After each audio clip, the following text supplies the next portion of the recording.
I would like to welcome all of you to our this month's Clarity of Mind through Mindfulness session. Today, actually, our session is based on the fifth perfection, which is Sacca Parami, Truthfulness. Now, I would like to invite our teacher, most venerable Panadure Chandarathana Thero, to explain this beautiful parami and how we can practice and develop it to the fullest in this life.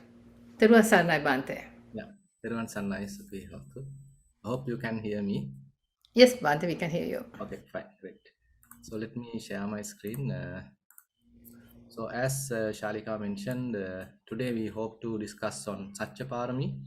So as you all know, there are 10 perfections, paramis, and this truthfulness is not merely a parami. It actually go beyond, as she has mentioned.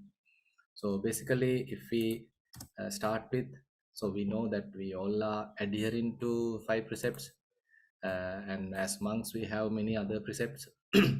But again, on Uposatha days, that is on the full moon poya days, sometimes we adhere to 8 precepts or 10 precepts. So likewise, we are trying our best to uh, fulfill our aspirations using the morality. So virtues, morality is another part of our practice. So because Buddha mentioned, when one has such kind of a morality, so that does not make one's mind agitated. So it's an interesting phenomena. Immediately we can't understand, but the important thing is when we are able to maintain a fairly good moral conduct, so that makes us really happy. It develops some kind of self-confidence, and you feel that you are a good person. You feel that in the recent past I haven't done something wrong, so because of my actions no one has harmed, no one has hurt. So you feel that you are maintaining a very good moral conduct, fairly good virtues, and you feel kind of an innocent happiness. So Buddha give the name as anavajja sukha, where you are having happiness based on say good conduct, that you are doing a good thing, you are trying to do only the wholesome deeds, sabba papa sakarana. So all the unwholesome deeds you are trying not to do. So as a result of that, you are trying your best to adhere to the precepts, because that in a way appear like the foundation of our practice. So sila as a foundation of our practice. In this sila, actually one important characteristic is the honesty. You know that there is no one actually coming after us, looking after us, or checking us whether we are really adhering to precepts. Rather, we have to have some sort of a mature attitude to adhere to the precepts. Say as an example, if you consider a monk's precepts, there are so many precepts, and there is no one behind him, maybe a monk, maybe a nun, there is no one behind him or her to check whether they are really adherent to these precepts. So it is up to the monk to honestly adhere to these precepts. And again, as lay people, you also may have ample time or enough opportunities to this to breach these precepts, to transgress these precepts, and it is not something that appear like a commandment. On the other hand, these precepts we are voluntarily taking. So typically, the notion is that we have to undergo certain rules and regulations. We have to adhere to rules and regulations. We have to abide by rules and regulations. So that is the typical attitude we have. But precepts, on the other hand, so knowing the value of that and knowing the beauty of that, knowing the benefits of that, so you are trying to voluntarily adhere to precepts. So you request precepts, anukampang upadaya, out of compassion, out of sympathy, please give me precepts. So this is a very interesting way of handling things. So it is responsibility is given to you, the person who is trying to observe precepts, observe sila, and he is the one asking the precepts from a monk. So that is in a way completely different from abiding by a law. Now you know that in a country, in a society, So we have so much of different laws. So the other context is that we have to abide by the laws, otherwise we will be punished.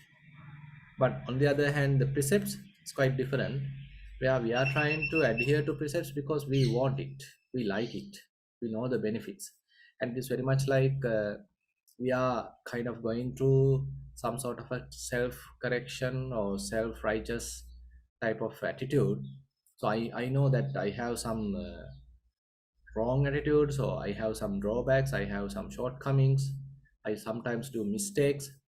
So in order to sort of control that, in order to modify that, in order to further enhance my skills, then I am recognizing, okay, these are the certain guidelines I can adhere to, and now I am trying my best, honestly, to adhere to those guidelines. Now, these are the guidelines that Buddha mentioned, particularly as five precepts, which is as a kind of guideline for all the lay people, and then eight precepts, 10 precepts, when we are trying our best to adhere to even more higher type of precepts.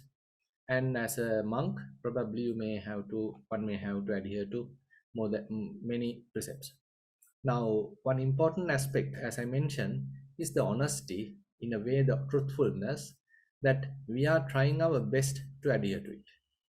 So it is our own consciousness actually, which is appearing, which is operating within ourselves, whether I am following it properly, whether I am following it truly, or am I trying to cheat others. So therefore, honesty, in a way, one part of truthfulness.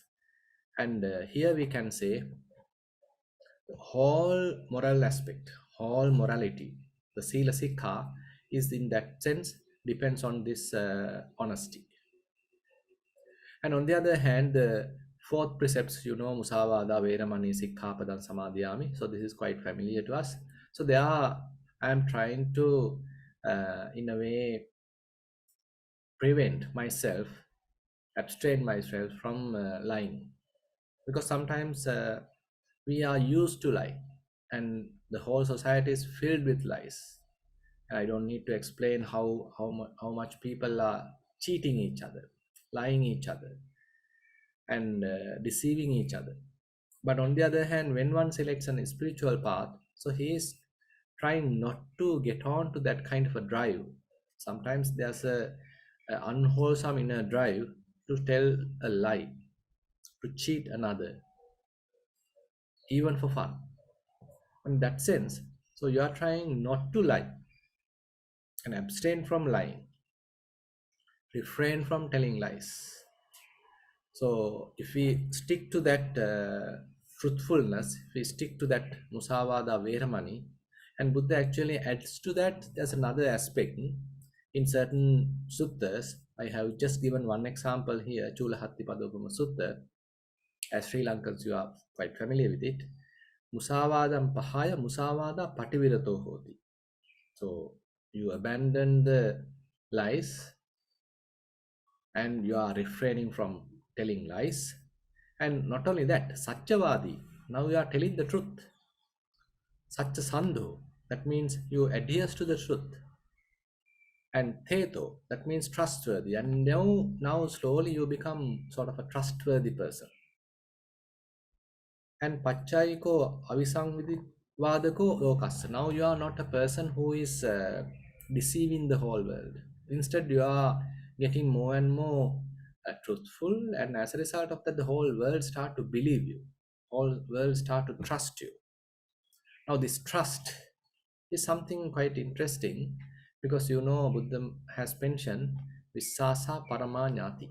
Now we may have different relatives, we may have our own children, our own husband, wife, other our own relatives, but most important thing is the trust. How much I can trust another person. So Buddha mentioned, so the person I can trust 100%. So that he is the one actually, in a way, the most supreme type of relative, because I can depend on him, and he is not a person who is cheating me. He's not a person who is deceiving. So in that sense, so adhering to this truthfulness has some different aspects. So you are speaks truth, and again adheres to the truth, honesty, and again you slowly become a trustworthy, a reliable person, and again you are not a deceive of the world. And when we are talking about this fourth precept, actually there are a few aspects that we can look into. So how one can breach this precept, or how one can transgress this precept. So there are certain factors to fulfill in order to transgress this particular precept. So you know what you are trying to tell is not true. That's a very important thing, that it is, you very well know that you are telling is something wrong, or something not true. It's a lie. So you are very well aware of that, and you have to have an intention to cheat. So your friend is there, there are subordinates, there are maybe others. So you have to have an intention to cheat, intention to lie. And now you are lying, maybe using the speech, or you are writing something a lie, or you are using your gestures to represent that lie, to communicate that lie. So many ways are there. I mean, it is not just through the speech, or through the talk that you are simply lying. There are many other ways that one can cheat. So all these are comes under the third attribute. So different mechanisms one can use to lie, and then the other person understand in the sense he get deceived, he get uh, uh, it as a true, even though you talk lie, but he take it as a true. On the other hand, so he is being cheated. So all these factors have to be fulfilled in order for the fourth precept to break. Now sometimes we get doubts. Okay, did I make a lie, or did I breach the precept, or did I get onto trouble? Do I need to again observe precepts? So likewise, sometimes when people are having, but these factors in that sense helpful for us to understand. Okay, we whether really done a breaching, we whether really done a transgression. Otherwise, sometimes mistakenly we are telling something, thinking that this is the correct thing. We didn't have any kind of an intention to cheat another person. So on such situation, there is no kind of breaching of the precept would happen, because you didn't have any intention. And sometimes uh, you might have spoken kind of a lie, but you didn't know. You thought it is the correct thing, but it is not. So it also can happen. But since you didn't have any intention to cheat another person, so in such situations there is no any kind of breaching happen. Now, this is quite how to say. This is fairly uh, dramatic when we consider a monk's life. You know, as monks, we have particularly four parajikas. That means if one breaks any of those kind of precepts, so we immediately lose the monkhood. Monkhood, in the sense, the high ordination will be no more with that monk. Among these, the fourth precept is fairly related to this truthfulness, because when one is practicing, probably he might have a wrong intention. Okay, I can pretend as an arahant, I can pretend as a noble person. So this kind of an attitude is really harmful. So there Buddha mentioned, if one intentionally mention that he is an arahant, or he's a noble person, just with wrong intention, just to cheat another person, just to get a fame, just to get a reputation, or just to get gain. So then basically he loses his monkhood. So you can see how far Buddha has taken it. So at the beginning, maybe a simple lie, but it can go to a very uh, higher levels, where one is even cheating the whole world, cheating the whole society, representing one has a very noble, really an arahant. So this Buddha mention is the heaviest karma that one can do in a way. So Buddha mentioned that particular person as a great thief. You can see how what a kind of a gravity Buddha has given to this kind of thing. So if one is lying in that sense, based on the uh, supernormal or uh, lokuttara type of achievements, so Buddha mentioned I mean, if he is doing it in order to cheat the others, then he is the great thief, because it is something unlawful, something unfaithful, unfactual thing that he's trying to deal with, and it is also related to the spiritual path. So, claiming spiritual attainments, therefore, is something very, uh, say, dangerous in a way, that a monk, even a layperson, when someone is telling, so those things have to be very carefully, one has to analyze. And probably you can remember that we were discussing Chabbisodhana Sutta in the Majjhima Nikaya in our Sutta teaching session. So these are the ones actually we have to be careful, because these supernormal powers or spiritual attainments are something that people are fairly uh, treating so high, and then they start offering many things and respecting. So if one is using those people's trust or people's faith in a wrong way, so Buddha mentioned he's a kind of a great thief.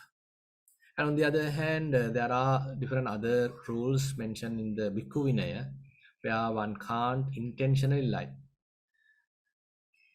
So not only for lay people, so therefore as a monk, so one has to adhere to the truthfulness, and if one is breaching that, so one has to again sort of confess that I have done a mistake, then he can re-observe the precepts.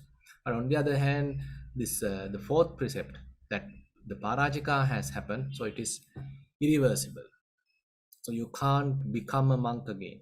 So powerful. So Buddha has given it at such a level, so one has to be quite trustworthy in that sense. Now now having said that, now you know that so this truthfulness is not limited as a precept, because this is something one is developing as a kind of a practice, not merely as a precept but as a kind of a behavior.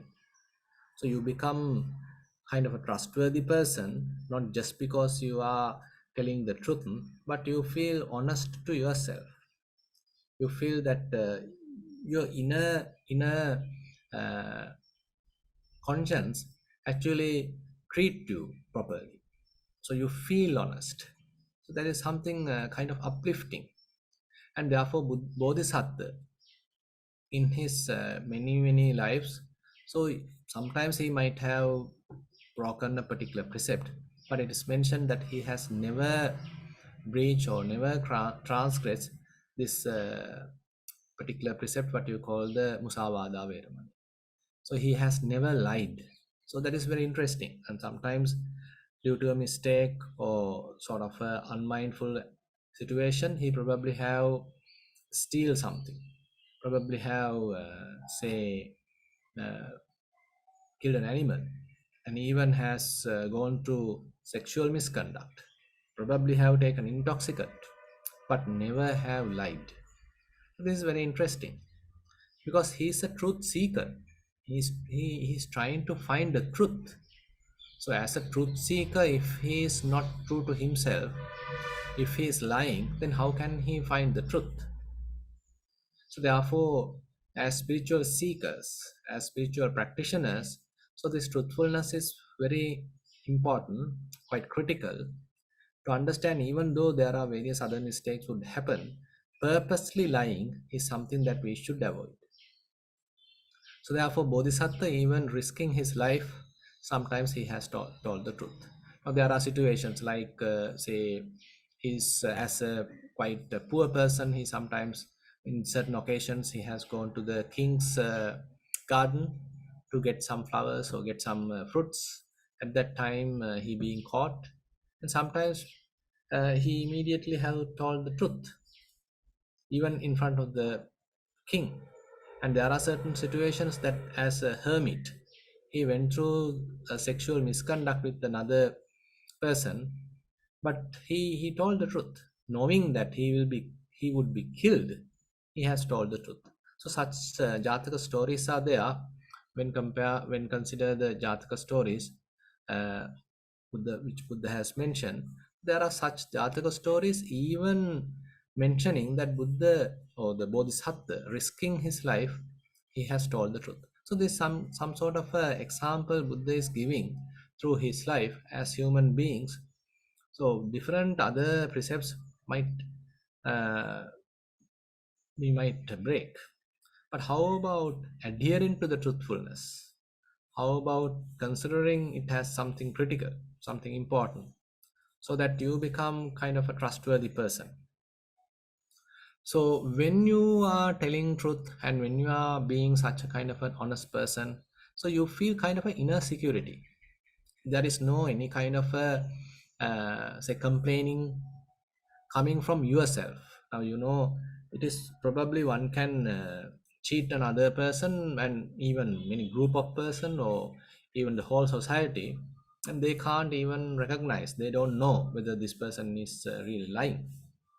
But how about his own heart, his own conscience?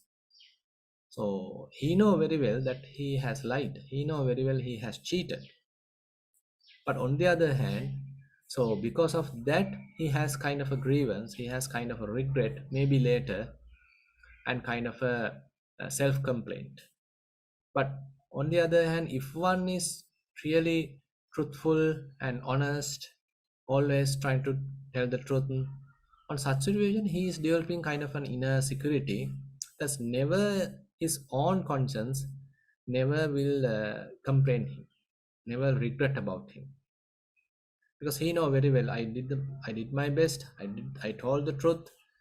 So I was quite honest, even though others treated me badly, probably I was honest. So likewise, you have some self confidence, kind of a inner security you are developing. So that inner security is more reliable than having someone else's certificate.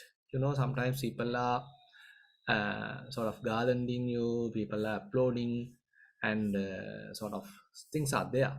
But internally, if you feel kind of dishonest, if you feel untrustworthy, so that doesn't mean much. But on the other hand, even when others are blaming, criticizing, condemning things, like things are going on, but you yourself know that I did the correct thing, I told the truth, I am quite honest. So likewise, if your inner conscience is really quite safeguarding you, then nothing to worry. So such situations are there. Therefore, just telling truth is not merely limited to words, but it is sort of developing a character and a kind of an inner strength, which is quite helpful in the spiritual life. Now, there are certain instances, say certain other monks, certain situations, or certain people risking their lives, sometimes told the truth and adhering to the truth even when difficult situations arise. Now, one example I just like to share with you. So, there is one Samanera, a novice monk called Adimutta, and he's a student of Arahant Sankhya. So this Arahant Sankich actually wanted to higher ordain Venerable Adimutta. Now he's telling, okay, Venerable, you better go and get the permission from your parents, and probably you can ask your exact age from your parents, because now you are getting sort of elder. You are now suitable to get the high ordination. Now, unlike today, I mean, we don't, I mean, on those days, they don't have the passport, they don't have the identity card. So it seems like, so now this child, oh, sorry, this Venerable Adimutta is now going to meet his parents. Now, they are a little far away, and on the way, he has to cross a particular forest, a jungle where are thieves available. And before he crossed the jungle, he met his sister, and he asks, "What is my age?" Because my teacher is asking that, and even the sister doesn't know. So she say, "Okay, you have to ask from your mother and father. I also can't remember your exact age, so you better ask from them. Now there is no option. Now he has to cross the jungle. So while he is crossing the jungle, he being caught by thieves. So the story goes like, so once he being caught, now certain thieves actually wanted to kill him, and certain others wanted to release him. But if he being released, so there is a risk for the thieves, because he might tell that for the whole village there are thieves in this particular jungle, don't go in that way. So they may not get any kind of a situation, any kind of an opportunity to steal. So therefore, kind of an argument going on. Now Venerable Adimutta was thinking, now even though I am a monk, so far I couldn't achieve anything. I'm just a samanera. I still not an arahant. So still some more to do. Therefore I better escape so I can tell. So he started telling, so if you actually kill me, so then people get to know, okay, even for an innocent samanera, even for an innocent monk, now it is difficult to go through this particular jungle, so you better avoid that jungle altogether, so the news may spread among all the villages, so that would be harmful to you. If you release me, I will not expose that you are staying here. I'll keep adhering to that. So ultimately, he was able to convince these thieves, and these thieves in a way trusted him. Now he somehow escaped, and now he is going through the jungle, and now he is coming closer to the village, and now he went, his mother and father and his other brother now coming to cross the jungle. Oh, this is a very interesting situation. They are coming to cross the jungle, and Venerable Adimutta asks what is his age, and mother and father they mention. And now they are going to cross the jungle to visit their sister or their daughter. But Venerable Adimutta didn't tell, so there are thieves available, because he wanted to adhere to the truth. Now he went on, and now mother, father, brother all were captured by the thieves. And at that time, mother was crying. So this Venerable Adimutta, he didn't tell that we'll be caught, these thieves are available. So she's crying like that. And then it is mentioned, this one of the thieves want to verify why she is telling like that. Then they understood, the thieves understood, okay, Venerable Adimutta has kept his precept in a way, his word. Even for their mother, his mother, father, he didn't sort of expose, because he wanted to keep the trust. And ultimately, they also understood the truthfulness. They started appreciating that.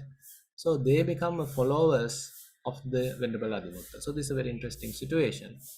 Now ultimately they were being converted to good people, wholesome people, and they also became monks and went to meet Arahant Sankhya, and ultimately everyone become Arahants. So this story happened during the Buddha's time. So likewise, I mean, people are there who sometimes doing something wrong, but when they meet someone special, a Kalyana Mitra, so their lives change drastically, completely.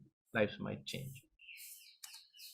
Now, strength of fullness, truthfulness, as I mentioned, uh, it is not merely you are talking truth, but it represents inner purity, and and it is available when you are honest, and slowly a confidence develop, knowing what you are representing the truth, and again the good intentions, and actually lying behind when you are talking the truth, because the words are simply the representations of the inner ability or inner attitude.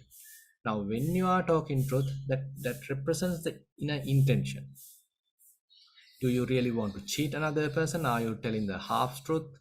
Or you want to cheat another person? Are you or you want to really honestly tell the truth? So these are all intentions internally one is having. So that sense, so the words merely are the outside representatives, but rep- represents, but the other side, internally, how much you are honest to yourself. And on the other hand, when you are truthful, you can reconciliate, you can forgive, because internally you know you have done the correct thing. And again, when you are going further, you know that the Buddha mentioned about Four Noble Truths. So this, in a way, we can say the most important teaching of the Buddha. So rather than simply Buddha giving truthfulness as a precept, even his teaching he represent as sort of truth.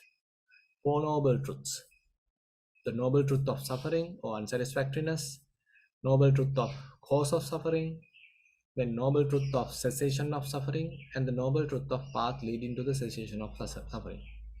Now, why Buddha represented that as a truth? So this is an interesting question. Now, so this is what we need to practice. This is what ultimately we need to realize, and that also Buddha has represented as a truth. Now, when suffering is available, truly understanding that represent kind of an honesty.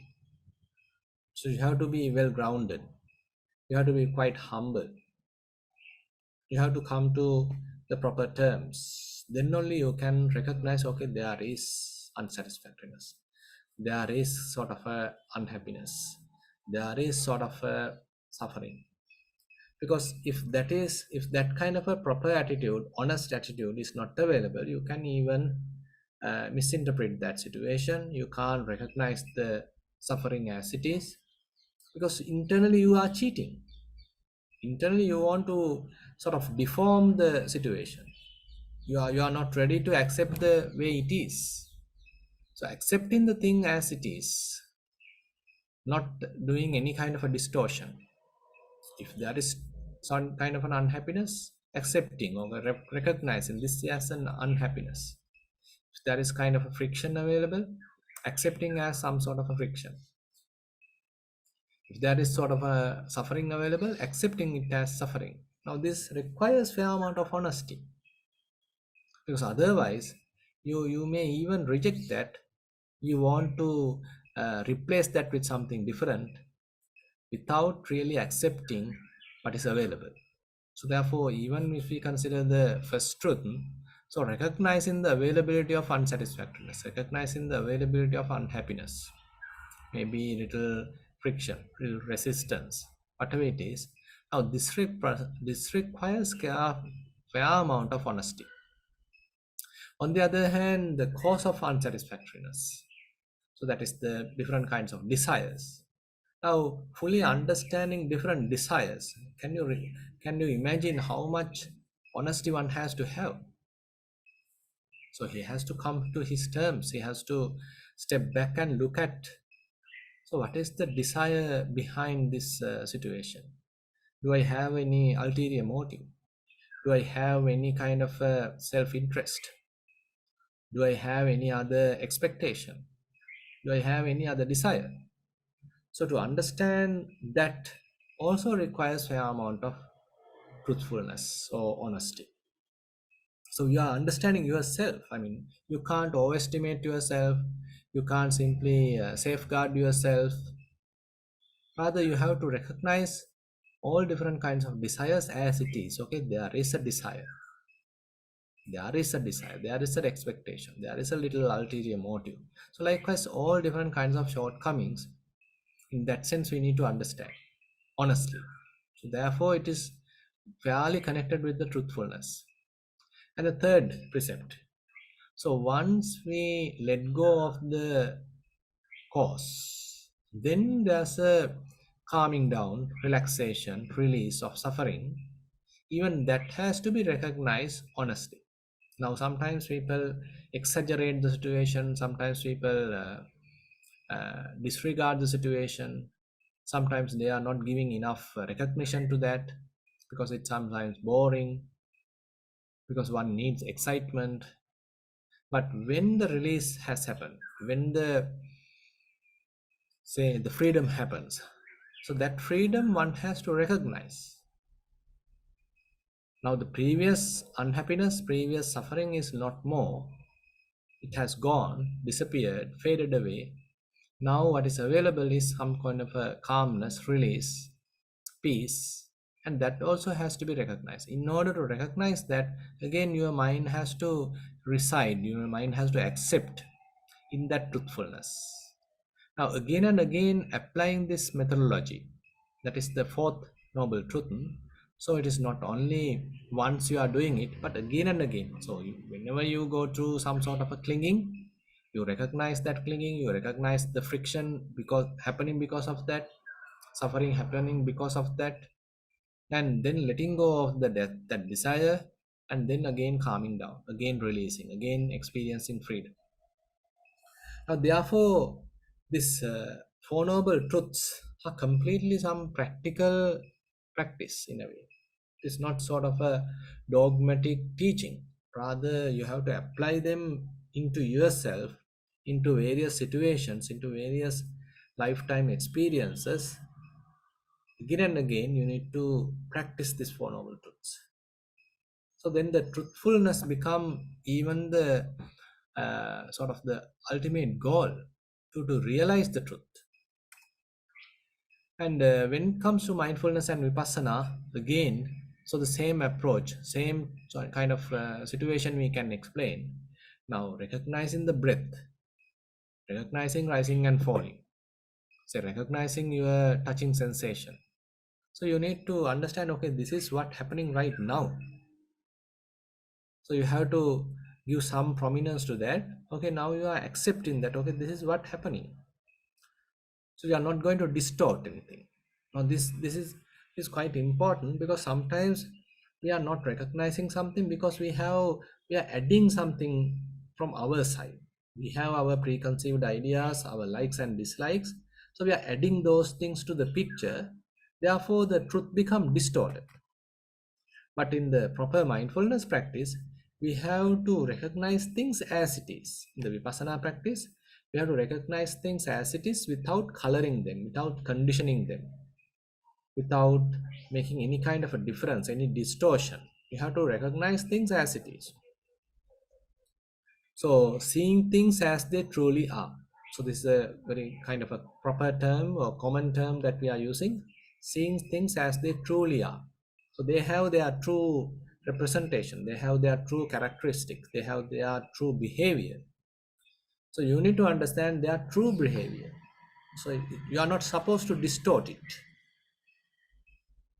So, that requires from your side how to recognize that true behavior, how to recognize thing as it is. So this is also something that we have to learn.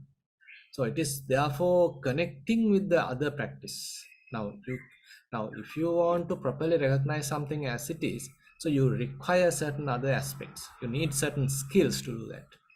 So that is why fair amount of mindfulness, fair amount of concentration, sustained attention.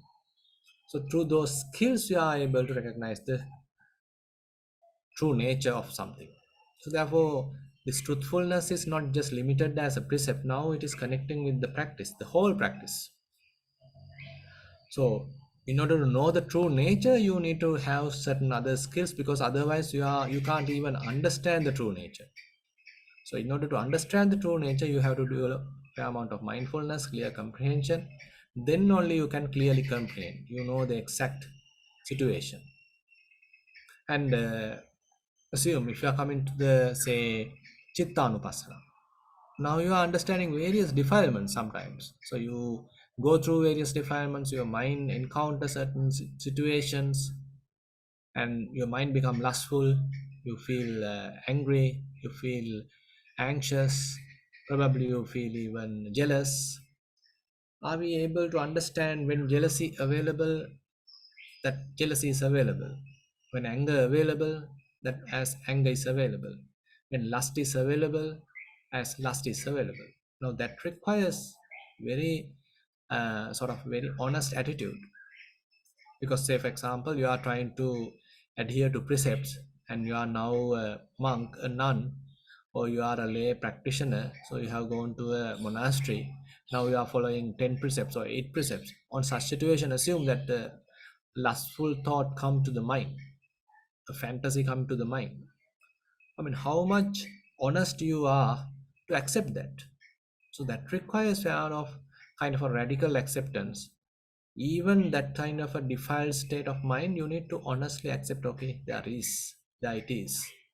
Rather than distorting that, rather than kind of going through some self-defense mechanism, you need to accept it as it is. So therefore, even when come to the Vipassana practice, accepting things as it is without making any distortions is something necessary. Sometimes we call them as non-judgmental observation. So where you don't insert your own additions, rather you accept the way it is. And on the other hand, now we sometimes, when we come to the say higher levels of vipassana, so you have to let go of many things. So what is not true, you have to let go. So what is not belong to you, you have to let go. So Buddha mentioned what is not belong to you. The rupa is not belong to you. That means the form does not belong to you. Feelings does not belong to you. Perceptions does not belong to you. Various formations does not belong to you. And even consciousness does not belong to you. Well, this is a very interesting and radical teaching in a way. And Buddha mentioned what does not belong to you, you have to let go. Sort of disclaiming. Say, for example, you did something very good, wholesome deed on yesterday. Now, certain thoughts pertaining to that particular activity is now coming up, popping up in your mind, confirming there's a person, asserting there's a person, promoting the self view. On such situation, so you need to remember this teaching. So these thoughts does not belong to you. These self-asserting, self-promoting thoughts are merely illusions. They are merely sankhara. They are merely thoughts. They are not real. So recognizing truth means that what is not real, you need to understand as not real. Rather than claiming that you did that, how about disclaiming that whole thought? Now this is very, in a way, very difficult and very radical. Now, in the typical sense, you may think, okay, I am the one who helped him. I am the one did that particular good thing. I am the one who did that wholesome work. Now, certain thoughts are coming to cheat you, to deceive you, telling, okay, you are the one who did it. So why Buddha mentioned? So this is sort of something that you need to disclaim. Netam mama neso hamasmi na meso attati. It is not me, it is not I am, it is not myself. Now, when one is going through Satipatthana practice, mindfulness practice, so slowly you may understand. So this whole body is constantly arising and passing away. So none of these body parts we can claim as myself. And these feelings also arising and passing away, you can't accept them as yourself. Perceptions also changing, you can't accept them as yourself. Similarly, the formations, even consciousness, you can't accept as yourself. So what is not yourself, therefore Buddha asks to let go. In the deeper sense, in the ultimate sense, therefore, when these self-promoting thoughts are happening in ourselves, we need to understand, okay, they are trying to cheat us. They are trying to promote a self which is truly not existing. Then you need to disclaim that, because now you need to accept, okay, there is no true person here, there is no true self here, ongoing everlasting soul here. Things are happening due to causes and conditions then and there. Now you are adhering to that truthfulness. So it takes to different levels in that sense. So when you are adhering to Four Noble Truths, there you are, rather than promoting a self view, rather you understand its illusory nature. You understand its deceiving nature, constructed nature. It is not something substantial, it is not something real. But because of our ignorance, we have created that. Ignorant created. So that ignorant created wrong view has to be abandoned. That wrong self has to be abandoned. Self view has to be abandoned. So whenever thoughts happening promoting such self view, we need to disclaim.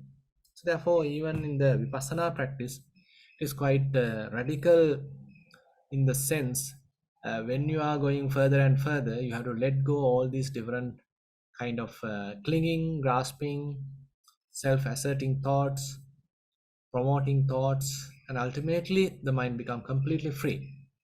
Then you can say yourself and truth has no difference. So you are the truth. So the truthfulness ultimately convert you to the truth. So the person who realized the truth is the truth now. There is no any other difference between the truth and the person. The Tathagata is the truth in that sense. So the person who fully understood the Four Noble Truths, so he represents the truth. He becomes the truth. And he is the truth.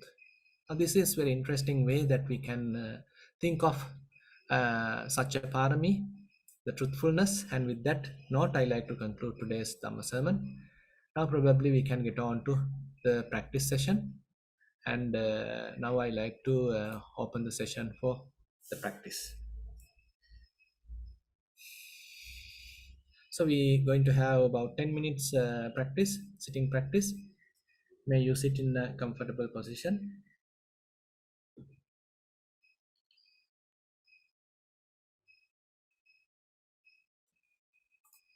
You can keep your head straight.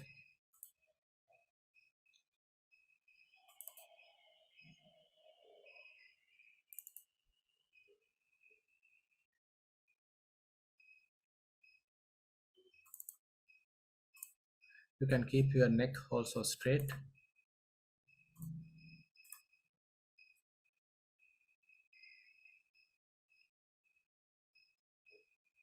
And keep your shoulders in a relaxed position. Hands may be resting on your lap. Keep your back straight and relax yourself.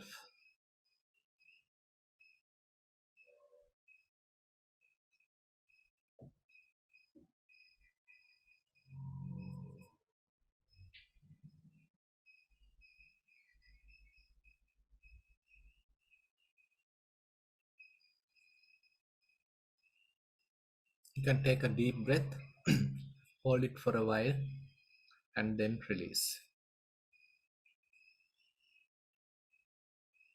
Again, you can take a deep breath, hold it for a while, and then release.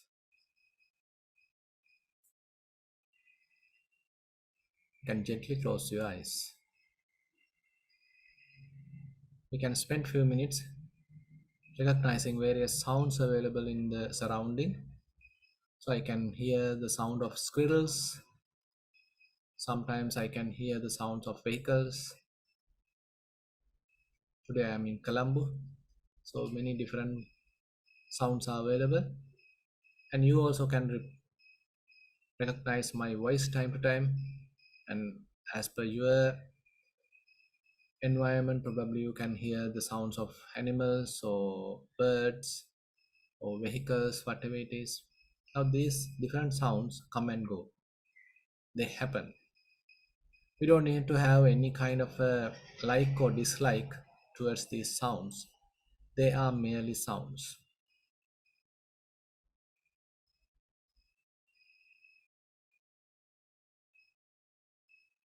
So you are maintaining a very open attitude. You are ready to accept. There is nothing to reject. You can accept everything.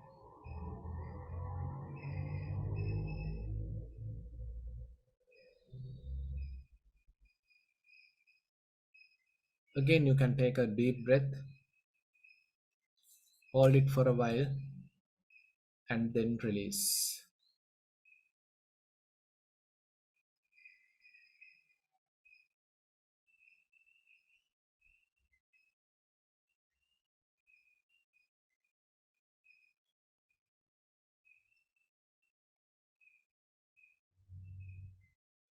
See whether you can recognize what I am mentioning here. Your eyes are gently closed. There's a little sensation you can recognize there. Lips are gently touching. There's a slight sensation at your lips. And maintain a very relaxed attitude. So your jaws shouldn't be tightly coupled. So those have to be released. And all the facial muscles has to be relaxed.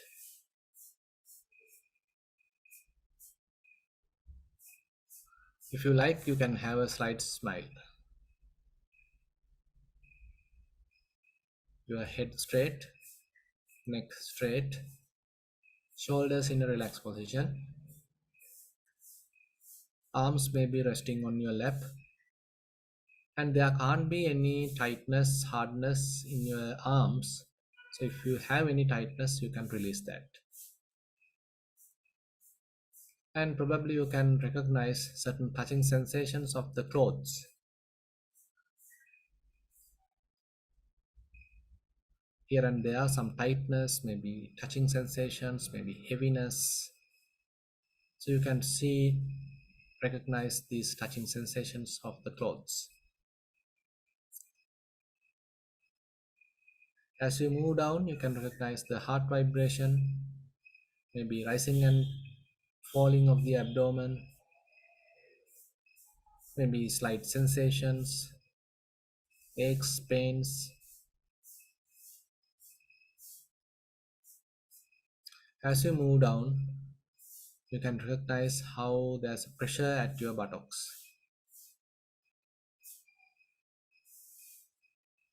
and your thigh muscles are relaxed, calf muscles are relaxed. You are in a comfortable sitting posture.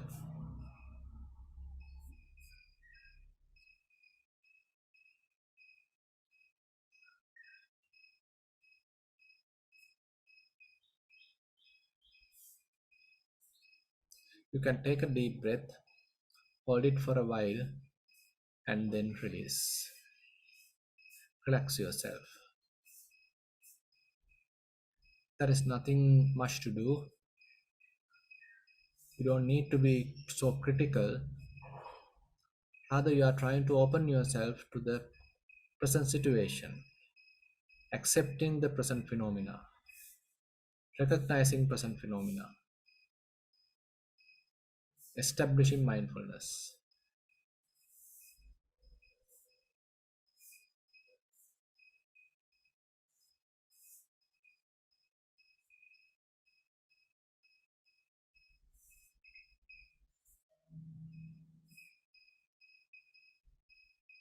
Now, slowly, you can bring your attention to the nostril. You can recognize in breath and you can recognize out breath.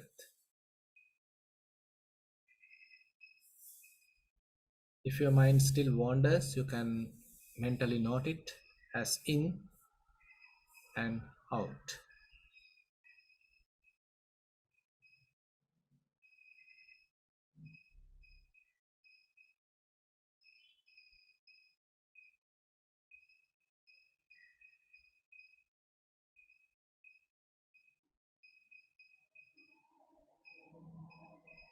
So, if you are able to establish mindfulness, you can carefully examine the breath. What are the characteristics of breath? Is it long? Is it short? Is it warm? Is it cool? Where exactly it is touching? Or are you experiencing the beginning of the breath, middle of the breath, or the end of the breath? So you can carefully examine the breath. Now we are leading towards clear comprehension. So once the mindfulness is established, you can carefully examine that phenomena, which promotes wise attention or yoniso manasikara.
Okay, I think we can get into the next part.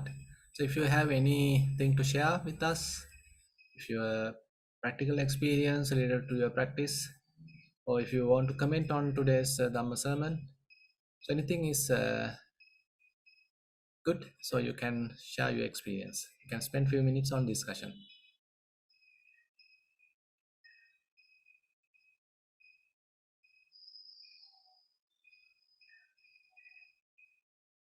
So all have become the truth. Nothing to speak.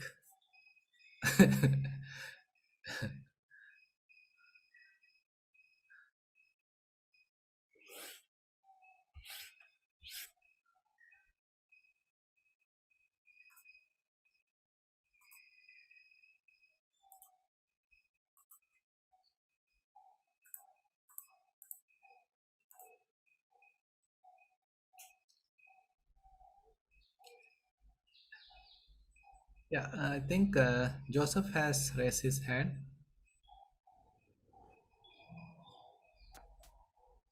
Hello, Bante. Hi, how are you? How are you? Thank you. I just want to say when I do my uh, breathing practice, excuse me, I got just my throat.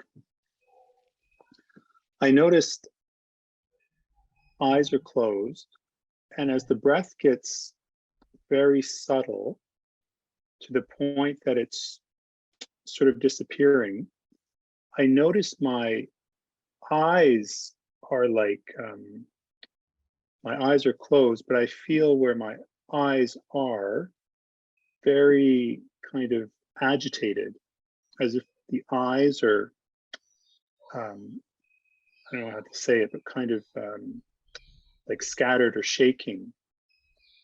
And then that seems to last a little bit. And then it's as if as the breath disappears, the eyes start to kind of get this kind of shaking sensation.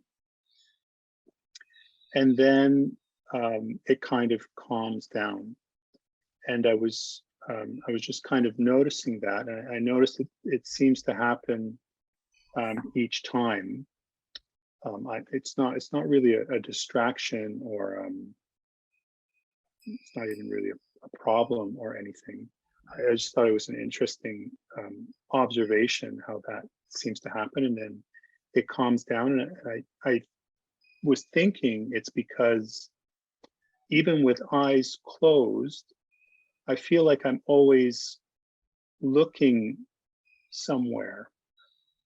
Like even when I'm concentrating on the breath, I think my eyes are still actually looking at my nose, even with eyes closed. And then when the breath disappears, I get the sense that I don't know where to look anymore. And that's what's causing eyes to kind of, I want to say kind of panic a little bit. And then it feels when my eyes relax, that's when I really relax into a kind of a deeper kind of state. And I was wondering your thoughts on that. Yeah, I think how about keeping your eyes open? Oh, I hadn't thought of that. Hadn't thought of that. Yeah, yeah. Is that? because Uh-huh. because sometimes when we close our eyes, we cutting ourselves from the environment, and it is sometimes now actually this is not I'm not recommending to the beginners, but when you are capable of maintaining your mind free from any attachment, free from any grasping, one interesting practice is to open your eyes and try that. So Okay. actually, why we are closing our eyes is because what we see is drawing us there, or what we see is bringing our attention there. We get attracted there. But when you are capable of maintaining our mind free from grasping, even though we keep our eyes open, we are not being distracted. We are not being attracted to what we see. So now this is something very practical we need to develop, because in the practical sense we can't always keep our eyes closed just to maintain the Mm-hmm. mind unattached. but rather even when eyes are open, we need to try to maintain an unattached mind, a mind free from grasping.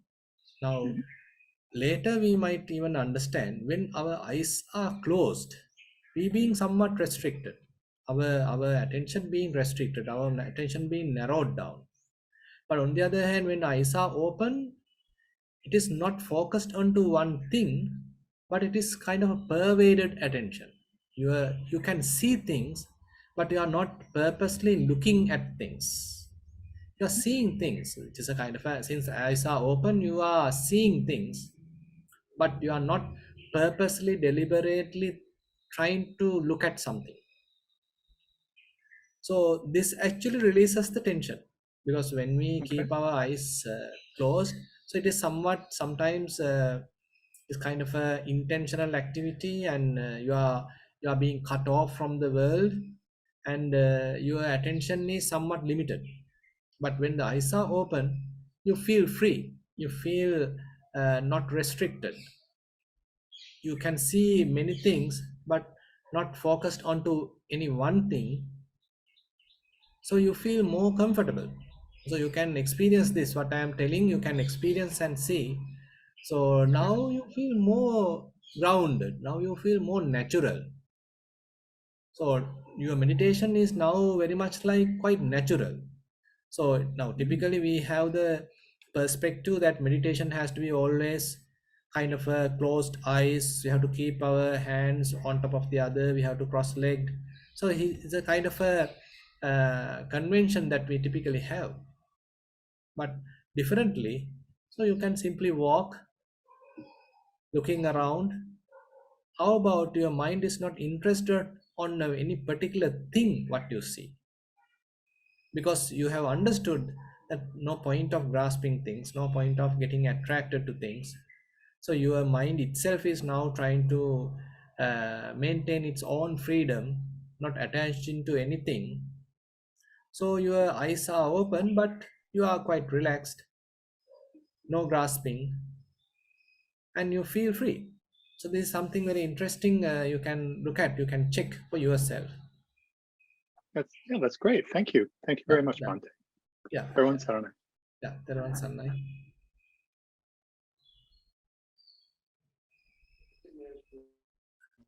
Chit- yeah. Chitra Devi, you can ask your question. Thank you. Bante, now you spoke about Sacca, truthfulness, and sometimes people blatantly tell lies, but at other times people think they're telling the truth because that is how they have seen it for themselves, but it's actually not the truth. Now, is that because there is a slight delusion there, or is there a little avijja, or can you explain exactly the difference between avijja and delusion in this particular instance? Thank you. Yeah. So I think now even Buddha has given an excuse for that. In the fourth Parajika, so I have mentioned that it is the most, say, heinous kind of a crime where you are deceiving another person, talking about false claims.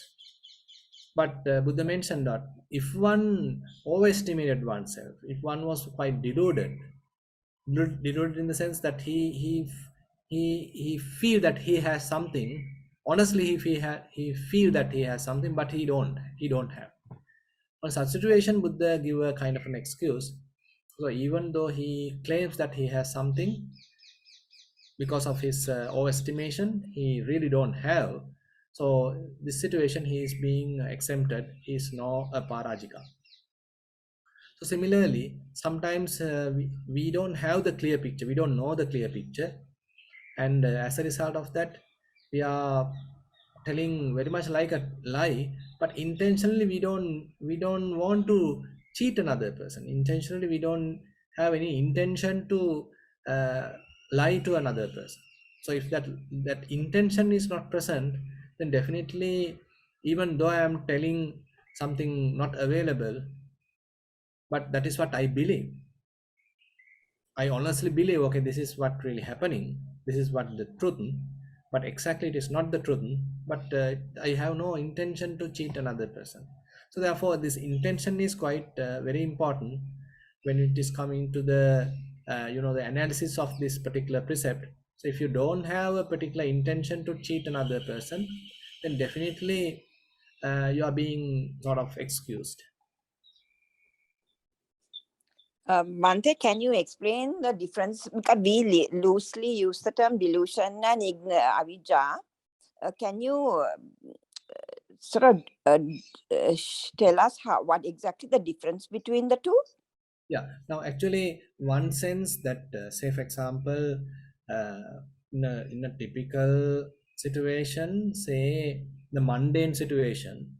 Now suppose you think today the fuel price is say 200 rupees. Assume that this is what you know, and all of a sudden but later you get to know, okay, through the media, that it is being sort of price hike has happened. Now it has become 250, but to your friend you might have told, oh, it is just 200, but reality is not that it has changed to 250 because you didn't know that. Now this is very kind of a mundane kind of a situation where, I mean, I didn't really know, but I believe what I know as the truth, and I am telling that to another person. I didn't have any intention to lie. But in the more broader context, avijja has more deeper meanings.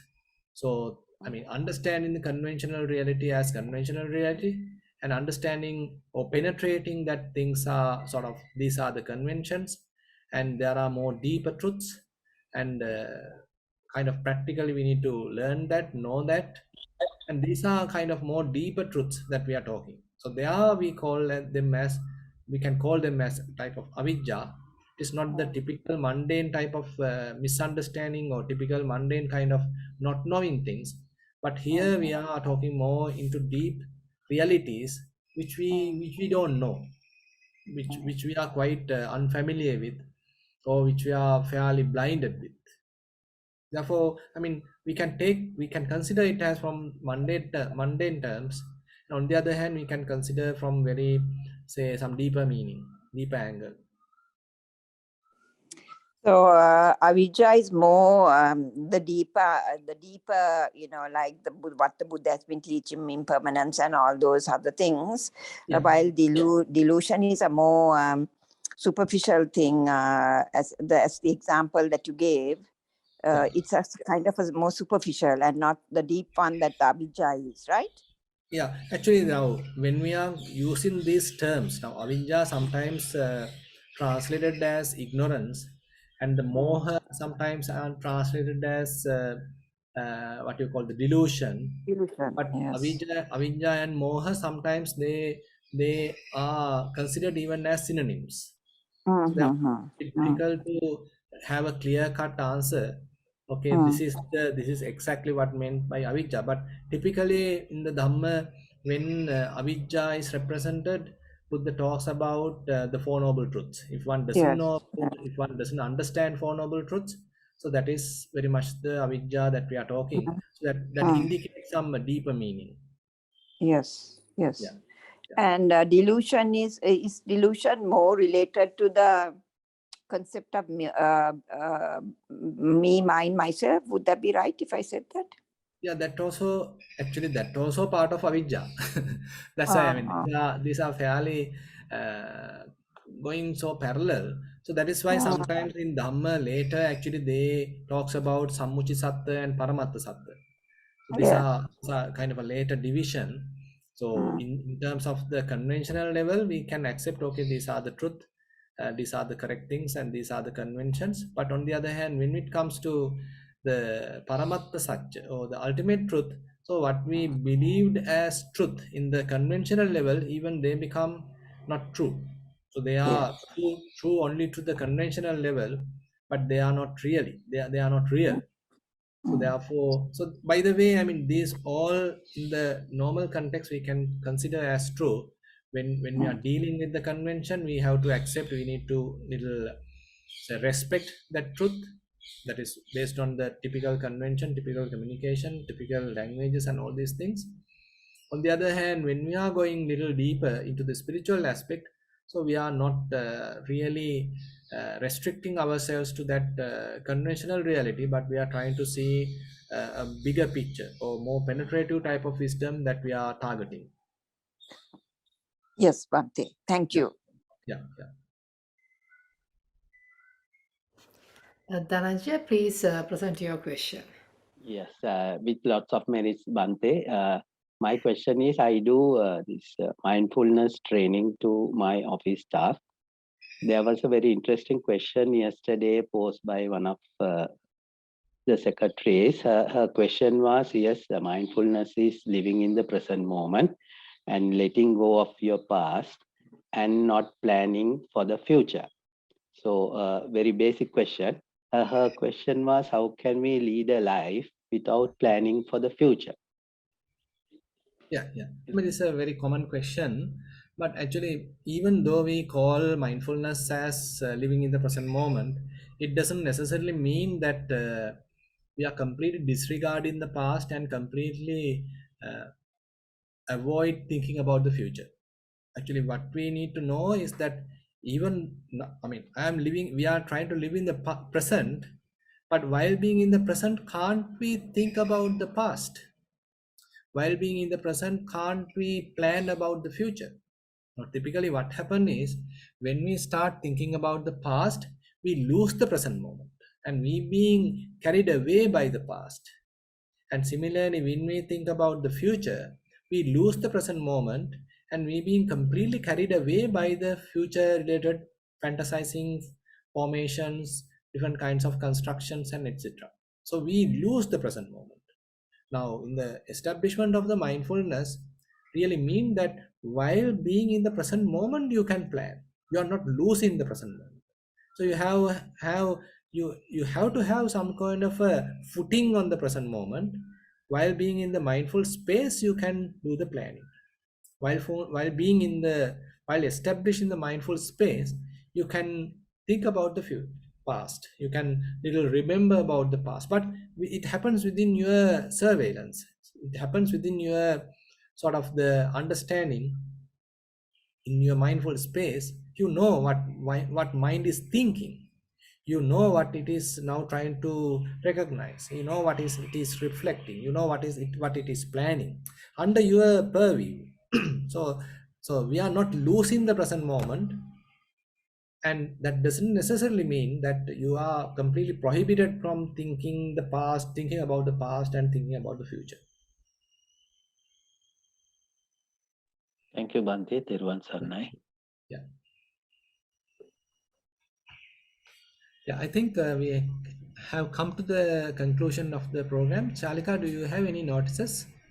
Yes, Bhante, thank you so much, and so much message to you for your valuable talk on this very important topic. As I said, it's a beautiful Parami because everyone can be truthful. If we can be trustworthy, the world will be a beautiful place. So I think that is why I really want to call it a very beautiful part of me. So thank you so much. And I just want to remind you about our next session. It is going to be the Friday, September 23rd at 9:30 p.m. Eastern Standard Time. And it's actually the Saturday 24th, 7 a.m. Is that day work for you, Bhante? Yeah, okay. Saturday 24th. Yeah, Saturday 24th. Yes. Okay. Yeah. So thank you all for your participation and hope to see you all next month. Thero Sarnai. Thero Sarnai.